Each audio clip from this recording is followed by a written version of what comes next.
ஸ்ரீமதே ராமானுஜாய நமக. தினம் ஒரு திவ்ய பிரபந்தம் தொடரிலே இன்றைக்கு 2181வது பகுதி.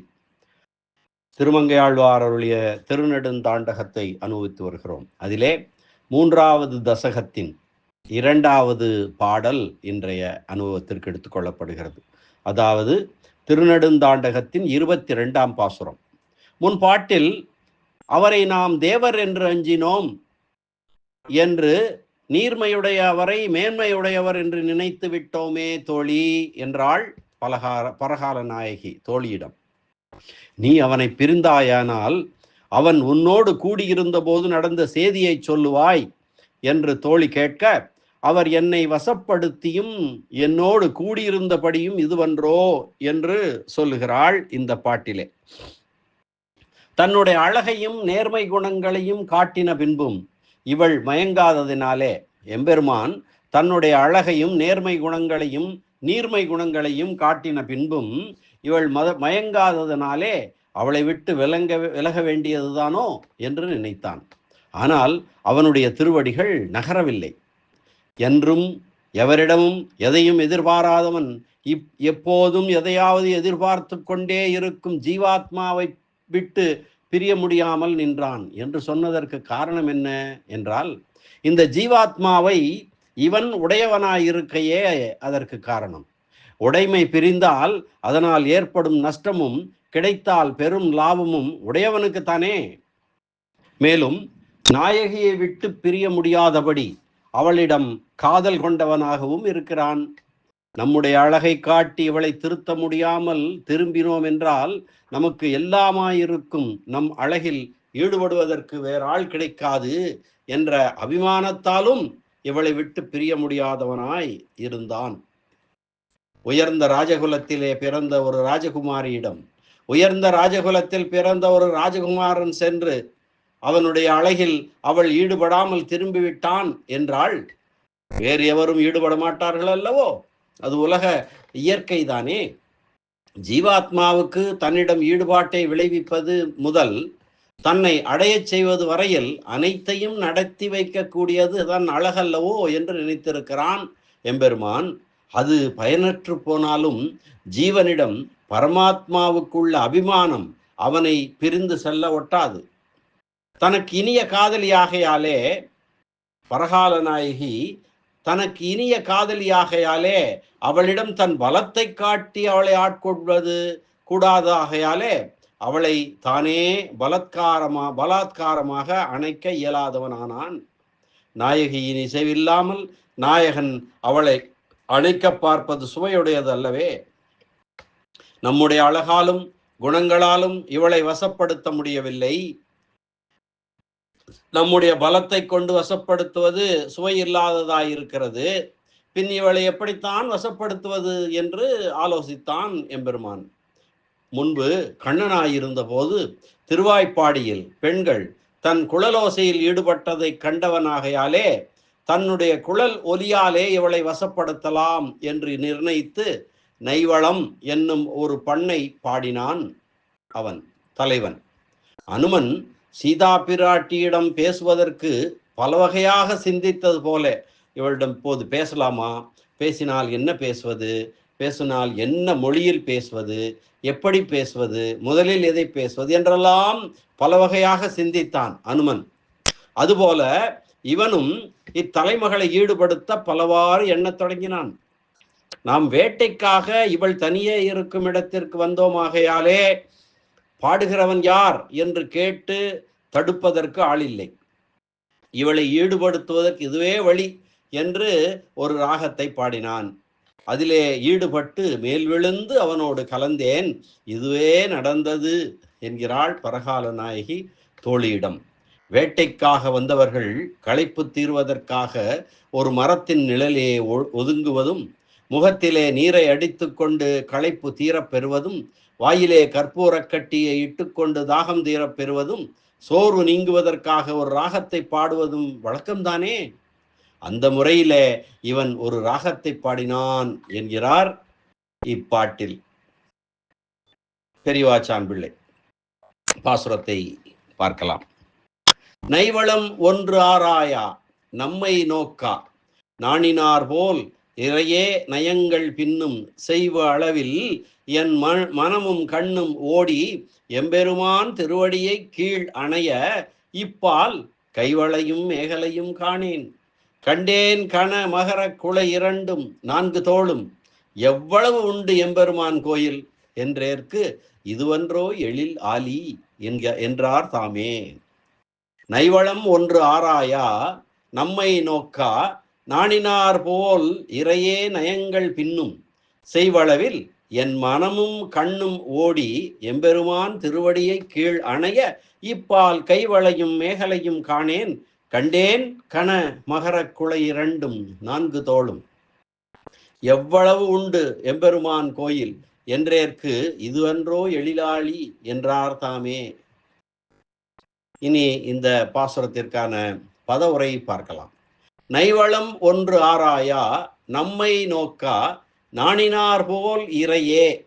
மிகச்சிறந்ததான நைவளம் என்கின்ற பண்ணை ஆராய்ந்து பாடி நம்மை பார்த்து சிறிது வெட்கப்பட்டவர் போல் நின்று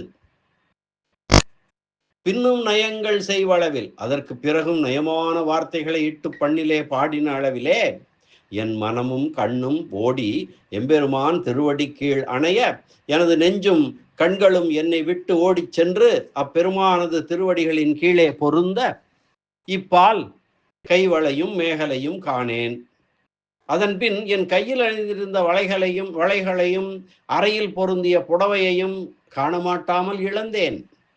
கண்டேன் கன மகர குலை இரண்டும் 4 தோளும் கனமான மகர குண்டலங்கள் 2ஐயும் 4 திருத்தோள்களையும் காணப்பெற்றேன். அதற்கு பிறகு எவ்வளவு உண்டு எம்பெருமான் கோயில் என்றேற்கு தேவரீருடைய இருப்பிடம் இவ்விடத்திலிருந்து எவ்வளவு தூரம் உண்டு என்று கேட்டு எனக்கு இதுவன்றோ எழில் ஆலி என்றார் தாமே. அழகிய திருவாலி திருப்பதி இதோ பார் என்று சுட்டி காட்டினார் தலைவன். இந்த பாசுரத்துடைய திரண்ட பொருள்: அவரை நாம் தேவர் என்று அஞ்சினோமே என்று தலைவி கூற கேட்ட தோழி, நீ அஞ்சி நின்றாயாகில் என்று கேட்க, அவர் என்னை வசீகரித்தபடியையும் என்னுடன் கலந்தபடியும் இதுவாகும் என்று தலைவி கூறினாள். தலைவியை வசீகரிக்க மென்மையான ஒரு நட்டபாடை என்னும் பண்ணை இசைத்தான் தலைவன். இதன் உள்ளுரை என்ன? இறைவன் தலைவன், ஆத்மாக்கள் அடியவர்கள். அடியவரை பெற்றால் இப்பேறு தன்னுடையதாக கருதுபவன் ஈஸ்வரன். ஆதலால் அவர்களை தனக்காக்கிக் கொள்ளும் முயற்சி உடையவன். அதுதான் இதனுடைய உள்ளுரை பொருள். மிகச் சிறந்ததான நைவளம் என்ற பண்ணை ஆராய்ந்து பாடி நம்மை பார்த்து சிறிது வெட்கப்பட்டவர் போலே நின்றார் அவர். அதற்கு பின் நயமான வார்த்தைகளை இட்டு பண்ணிலே பாடிய அளவிலே என் நெஞ்சும் கண்களும் அவரை விட்டு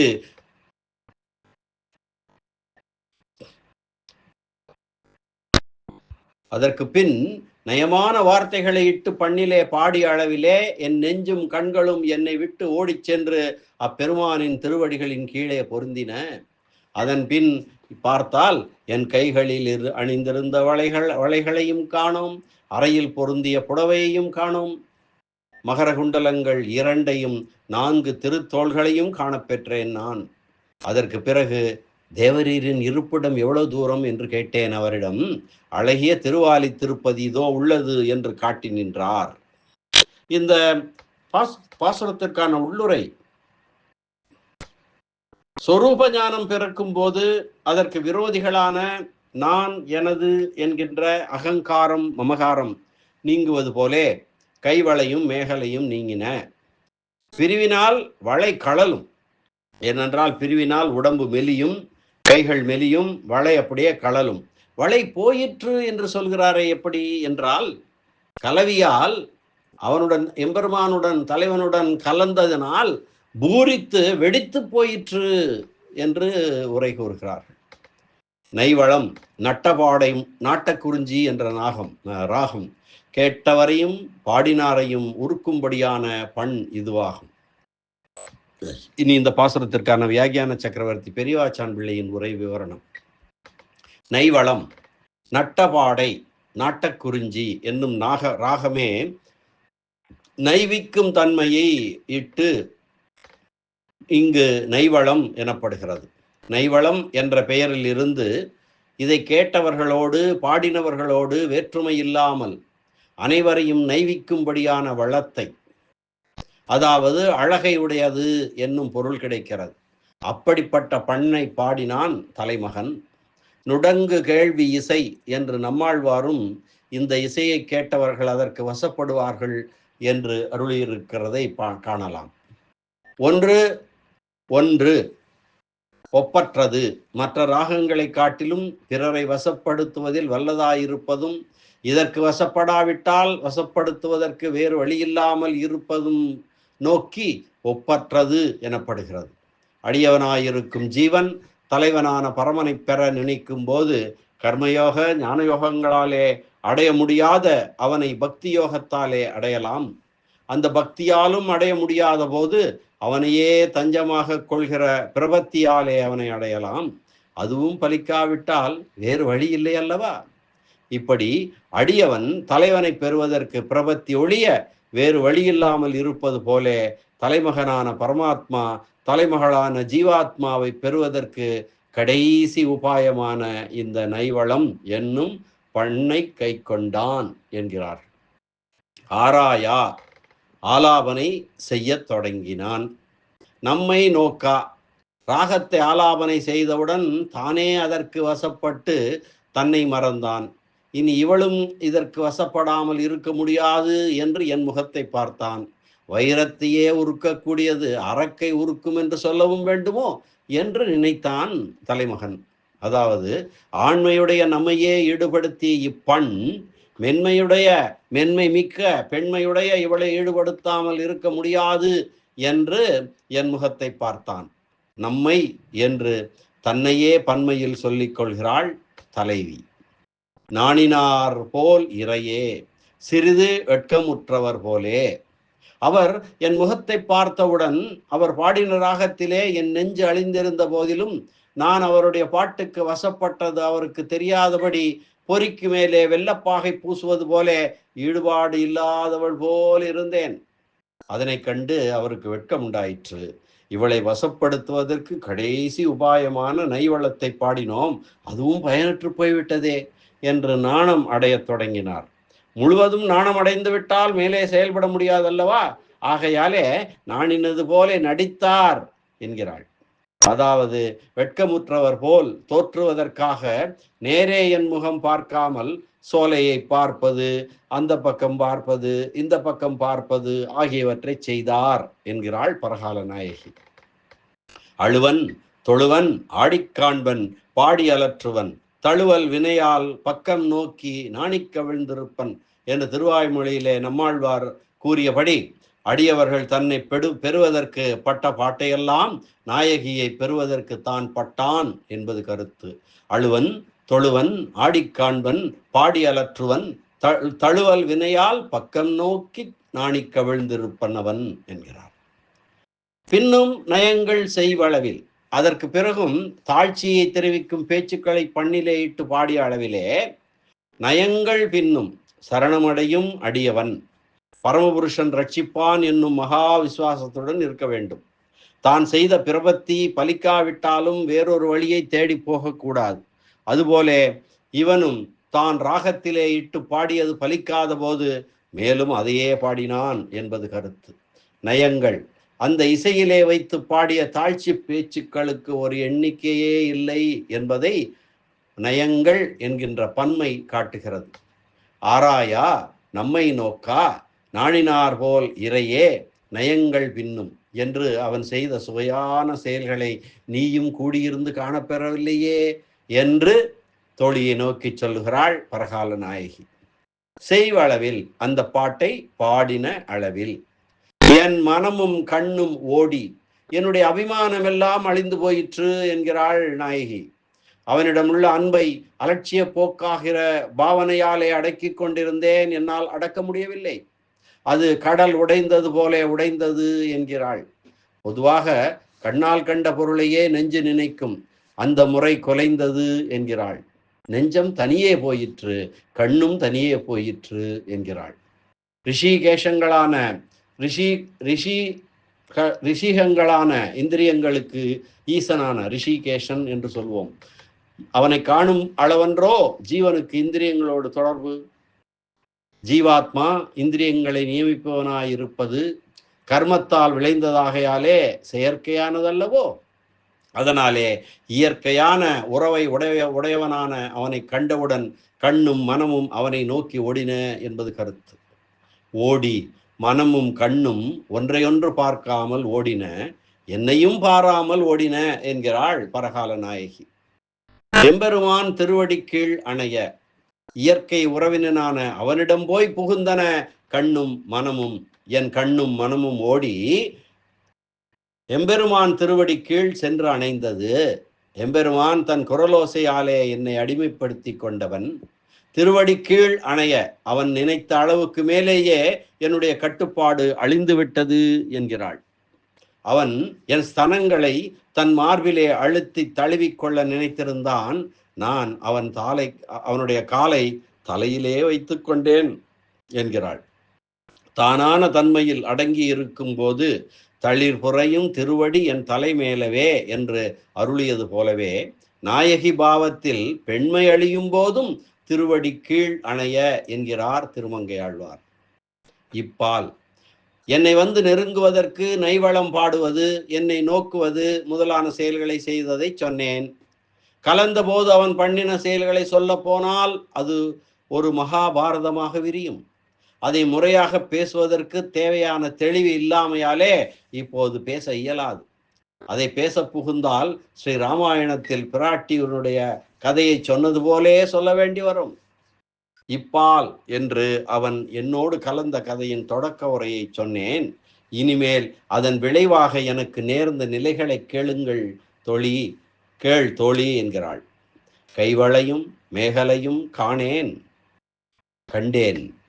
வீட்டில் திருட்டு போனால் களவு போனது என்ன பொருள், களவு போகாமல் காண்பது எது என்று கேட்பவரை போலே அவன் வந்து கலந்த போது அக்கலவியின் பயனாய் நீ காணாதது கண்டது என்னும் கேள்வி எழ கைவளையும் என்று தொடங்கி பதில் கூறுகிறாள். என் கையிலும் உடலிலும் நான் கண்டிருந்த கைவளை மேகலை முதலானவை காணாமல் போயின. நான் இதுவரை காணாமல் இருந்த அவனுடைய கன மகர குலை இரண்டும் காணப்பெற்றன. கைவளையும் காணேன். வளை கழல்வது இவனை பிரிந்திருக்கும் போதல்லவா. இப்போது அவனோடு கலந்த காலமாகையாலே கலவி சுவையாலே என் உடல் பூரித்து வளை வெடித்து காணாமல் போயிற்று போலும் என்கிறாள். மேகலையும் காணேன். மேகலை என்று உடலில் மேவி இருக்கும் கலையாகிற வஸ்திரத்தை சொல்கிறது, ஆடையை சொல்கிறது, அறையில் கட்டிய ஆடையை சொல்கிறது. ஆடை காணாமல் போயிற்று என்று பிறரிடம் சொல்லக்கூடியதல்லவே. எனில் கலந்து பரிமாறும் போது நாயகனும் நாயகியும் கலந்து பரிமாறும் போது வஸ்திரங்கள் மாறிவிட்டதாலே என்னுடைய வஸ்திரத்தை காணவில்லை என்கிறாள். அவனுடைய வஸ்திரம் என் அறையில் இருக்க கண்டாள் என்பது கருத்து. காணேன். வளையும் புடவையும் புகுந்த இடத்தை அறிந்திலேன். தன்னுடைய அகங்காரமும் மமகாரமும் நீங்கிற்று என்று சொல்வது இதற்கு உள்ளுரை பொருள். ஜீவாத்மா தன் சொரூபத்தை அறியும் போது நான் அனுபவித்தேன் என்னும் அகங்காரமும் எனக்கு இனியது என்னும் மமகாரமும் சொரூப ஞானத்திற்கு தடையாக இருக்கும். போக வேளையில் அவை உள்ளுரை பொருளில் வஸ்திரம் என்றும் வளை என்றும் குறிக்கப்படும். நான் அனுபவிப்பவன் என்றும் எனக்கு இனியது என்றும் இருப்பது சொரூபத்திற்கு தகாது. எம்பெருமானுக்கு நான் இனியவன் என்று தன்னை அனுபவிப்பவனாக அவனையும் நினைப்பதே சொரூபத்திற்கு தக்கது. அதுதான் வைணவ சம்பிரதாயமும் கூட. காணேன். கைவளையும் மேகலையும் என்னை விட்டு போனதை நானே அறிகிலேன் என்கிறாள். சொரூபத்திற்கு தடையான மமகாரங்களை தானே கழித்து கொள்வதோ அவனை தஞ்சமாக பற்றி எனக்கு இவற்றை நீ போக்கித் தர வேண்டும் என்று பிரார்த்தித்து போக்கிக் கொள்வதோ செய்தால் தடை நீங்கதை அறியலாம். அப்படி அல்லாமல் நான் அவனோடு கலவியில் ஈடுபட்டிருக்கையில் நான் அறியாமல் அவன் போகையாலே காணேன் என்கிறாள். கண்டேன். தன்னிடம் உள்ளது ஒன்றும் காணாதது இருந்தது போல அவனிடம் உள்ளவற்றை நேராக கண்டேன் என்கிறாள் பரகால நாயகி. எனக்கு தடையான கைவளையும் மேகலையும் அடியோடு காணவில்லை. இவனிடம் உள்ள இனிமைகளை குறைவர கண்டேன். அவன் என்னை அணைத்த போது உறுத்தின திருமகர குலைகளையும் அணைத்த 4 திருக்கைகளையும் கண்டேன் என்கிறாள். கனமகர குலை இரண்டும் நிலையாக இருக்கும் திருமகர குண்டலங்கள். கணம் என்று விசேஷனம் இருக்கையாலே என்றுமே அனுபவிக்கத்தக்கவை இவை என்பது உணர்த்தப்படுகிறது. கலந்தவன் சக்கரவர்த்தி திருமகனான ராமபிரானாயிருக்கும் போது 4 தோளும் என்று கூறியது தன்னை தழுவுகையாலே 2 தோள்கள் 4 தோள்களாக பனைத்தபடியாலே, அல்லது வேடனுடைய உருவிலே வந்தவன் இவள் கைப்பட்ட பின்பு 4 தோள்களுடன் தானே எம்பெருமான் என்பதை வெளியிட்டதாகவும் கொள்ளலாம். தோள்களை கொண்டு அணைக்கும் போது தன்னை மறைக்க முடியாத ஆகையாலே 4 தோள்களும் வெளிப்பட்டன என்பதும் ஒரு கருத்து, நயவுரை. எவ்வளவு உண்டு எம்பெருமான் கோயில் என்றேற்கு, இடைவிடாமல் எம்பெருமானை அனுபவிக்க வேண்டும் என்று நினைத்து உம்முடைய இருப்பிடம் எவ்வளவு தூரத்தில் உள்ளது என்று கேட்ட நாயகனிடம் கேட்ட எனக்கு, எவ்வளவு உண்டு, அருகில் உள்ள இடமாகில் கூட போவோம் என்று எண்ணி எவ்வளவு உண்டு என்று கேட்பது போலே உள்ளது. நம்மாழ்வாரும் அடியேன் வாய்மடுத்து பருகி கழித்தேன் என்று திருவாய்மொழியிலே சொன்னவுடன், மாயப்பிரான் அடியார்கள் குழாங்களை உடன் கூடுவது என்றுகளோ என்று அவனுடைய அந்தரங்க பரிஜனங்களோடு கூடியிருந்து அவனை அனுபவிக்க ஆசைப்பட்டு அவனை வேண்டியது போலே இத்தலைமகளுக்கும் இவனோடு அனுபவித்ததிலிருந்து இவனுடைய சிறப்பை கண்டு இவனுக்கு தகுதியான பரிஜனங்களோடு அனுபவிக்க வேண்டும் என்னும் ஆசை பிறந்தது. எவ்வளவு உண்டு எம்பெருமான் கோயில் என்றேற்கு, நான் கூட சென்று அவனை அனுபவிக்க வேண்டும் என்பதற்காக அவன் இருப்பிடத்தை கேட்க போய் அதுவே அவன் ஊர் திரும்புவதற்கு காரணமாகி என்னை பிரிவதற்கு நானே காரணமாகும்படி நேரிட்டது தோழி என்கிறாள்.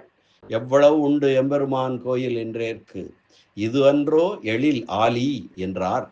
பரகாலனாகியோட கூடிய திருமணங்கொல்லைக்கும் எம்பெருமானுடைய ஊரான திருவாலிக்கும் சிறிது தூரமே உள்ளதாகையாலே இதுவன்றோ நம் ஊர் என்று திருவாலியை நோக்கி கையை காட்டினார் என்றும் எடுத்துக்கொள்ளலாம். அப்படி அல்லாமல் நாயகி இருக்கும் திருமணங்கொல்லையே காட்டி நீ இருக்கும் இடமான திருமணங்கொல்லையே எனக்கு இனியதான திருவாலியாகும் என்று சொல்வதாகவும் எடுத்துக்கொள்ளலாம். சுவாமி இருந்த இடமே அடியவனுக்கு இனிய இடமாய் இருப்பது போலே தலைமகள் இருந்த இடமே தலைமகனுக்கு இனிய இடமாய் இருக்கிறது. உலகத்திலும் மணமகன் மாமியார் வீட்டை ஆசைப்படுவதும் மணமகள் புக்ககத்தை ஆசைப்படுவதும் இயல்பானதல்லவோ? அப்படி அல்லாமல் எவ்வளவு உண்டு எம்பெருமான் கோயில். இவர்களுடைய கலவி இன்பம் உச்சநிலை அடைந்தவுடன் தொடர்ந்தால் தலைமகளால் தாங்க முடியாது என்று நினைத்து தலைமகன் நான் வீட்டுக்கு போய் வருகிறேன் என்று பிரிவை பற்றி பேச, தலைமகள் உம்முடைய இருப்பிடம் எவ்வளவு தூரம் உண்டு என்று கேட்க, இதுவன்றோர் எழிலாளி என்று எனக்கு இனிய இருப்பிடம் உன் காலன்றோ என்று என் காலை காட்டி பிரிந்து விட்டார் என்றும் பொருள் கொள்ளலாம். தாமே என்னோடு கூடியிருக்க வந்தவரும் தாமே, அனுபவிப்பவரும் தாமே, பிரிவாரும் தாமே ஆகிவிட்டது என்கிறாள். உடைமையை அனுபவிப்பது உடையவன் விருப்பத்திலேயே அமைந்தது என்பது கருத்து என்ற இந்த அற்புதமான நயமான வியாக்கியானத்தை அருளியிருக்கிறார் வியாக்கியான சக்கரவர்த்தி பெரியவாச்சான் பிள்ளை. இந்த அளவிலே இந்த பாசுர அனுபவத்தை நிறைவு செய்வதற்கு முன்பாக அந்த அற்புதமான பாசுரத்தை மீண்டும் அன்வைக்கலாம். நைவளம் ஒன்று ஆராயா நம்மை நோக்கா நாணினார் போல் இறையே நயங்கள் பின்னும் செய்வளவில் என் மனமும் கண்ணும் ஓடி எம்பெருமான் திருவடியை கீழ் அணைய இப்பால் கைவளையும் மேகலையும் காணேன் கண்டேன் கண மகர குலை இரண்டும் 4 தோளும் எவ்வளவு உண்டு எம்பெருமான் கோயில் என்றேற்கு, இதுவன்றோ எழில் ஆலி என்றார் தாமே. நைவளம் ஒன்றாராயா நம்மை நோக்கா நாணினார் போல் இறையே நயங்கள் பின்னும் செய்வளவில் என் மனமும் கண்ணும் ஓடி எம்பெருமான் திருவடியை கீழ் அணைய இப்பால் கைவளையும் மேகலையும் காணேன் கண்டேன் கண மகர குலை இரண்டும் 4 தோளும் எவ்வளவு உண்டு எம்பெருமான் கோயில் என்றேற்கு, இது அன்றோ எழில் ஆலி என்றார் தாமே என்ற இந்த அற்புதமான பாசுர அனுபவத்தை இந்த அளவிலே நிறைவு செய்வோம். மீண்டும் நாளை அடுத்த பாசுர அனுபவத்துடன் சந்திக்கலாம். நன்றி, வணக்கம். ஸ்ரீனிவாச வெங்கடேச ராமானுஜதாசன் திருவரங்கம். எம்பெருமான் திருவாலி இறைவன் திருவடிகளே சரணம். அரட்டமுக்கி அடியார் செய்யும் கலிகன்றி கலியன் பரகாலன் திருமங்கையாழ்வார் திருவடிகளே சரணம். வியாக்கியான சக்கரவர்த்தி பரமகாருணிகர் ராமாயண பெருக்கர் உரைப்பெருமன்னர் பெரியவாச்சான் பிள்ளை திருவடிகளே சரணம். ஆழ்வார் எம்பெருமானார் ஜீயர் திருவடிகளே சரணம்.